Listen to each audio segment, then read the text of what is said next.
Dans le magazine que vous pouvez voir, si je consulte les différentes pages, il apparaît un numéro. Donc numéro de page. Nous allons voir comment ajouter un document, ce numéro. Comme ce numéro apparaît sur toutes les pages, il faut aller travailler dans le gabarit. Le gabarit étant appliqué aux différentes pages. Donc pour afficher ce gabarit, je vais faire un double clic sur son nom. Les gabarits apparaissent en haut du panneau page que je viens d'afficher ici. Donc par double clic, je vois le gabarit apparaître et je veux pouvoir placer un élément dans lequel figurera la marque de pagination. Pour cela, je vais prendre l'outil texte, dessiner un bloc. Celui-ci doit être suffisamment grand pour pouvoir recevoir le numéro qui apparaîtra. Donc je dessine ce bloc que je positionne contre le repère ici. Je vais zoomer pour faciliter ce positionnement. Donc ici. Et je vais sélectionner ce bloc pour le définir avec une taille précise et une position précise. Je voudrais un élément qui fasse par exemple 18 mm sur une hauteur de 12 mm. Maintenant, je vais placer la marque. Donc à l'aide de l'outil texte, je double-clique dans le bloc pour activer l'outil texte. Et par clic droit ou par le menu texte, je vais choisir cette deuxième option.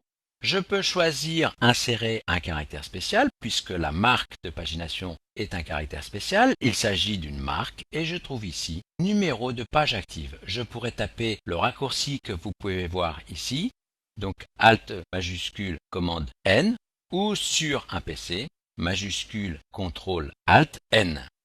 Il va apparaître dans le bloc la lettre A puisque dans le panneau page, je peux constater que le gabarit commence par la lettre A.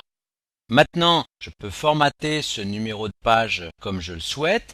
Personnellement, j'ai préparé un style d'objet, donc que je vais appliquer par ce panneau style d'objet. Donc il s'appelle Bloc Folio. Nous verrons dans d'autres séquences comment préparer ces éléments. Cet élément contient un style de paragraphe qui a provoqué l'alignement contre le bord du bloc. Je vais dézoomer pour voir la totalité des deux pages et je voudrais placer ce même élément sur l'autre page. Donc par glissement avec Alt, je peux dupliquer le bloc jusqu'à ce qu'il apparaisse sur l'autre côté. Donc je vais zoomer pour contrôler ce positionnement qui me paraît tout à fait correct.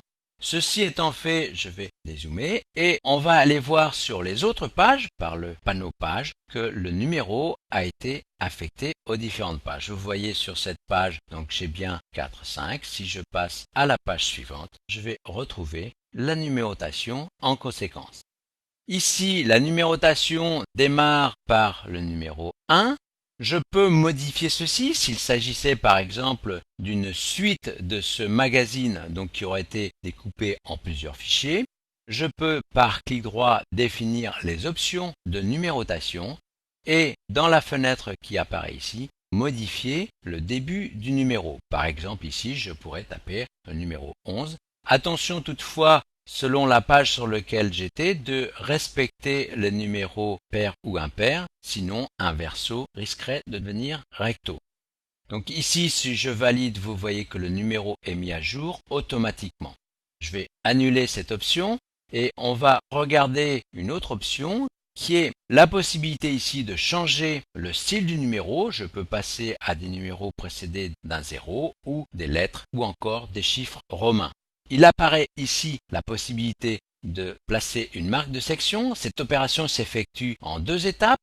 Je vais retourner sur le gabarit et placer dans ce bloc ici, que je vais zoomer un petit peu, je vais placer une marque de section. Pour cela, je retourne dans le menu texte.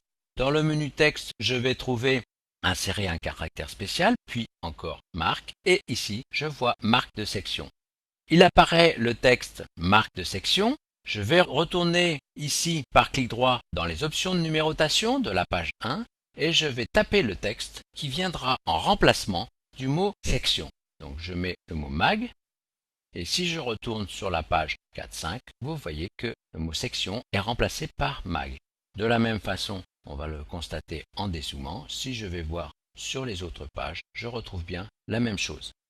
Sur les autres pages aussi, je vais retrouver le même élément de pagination.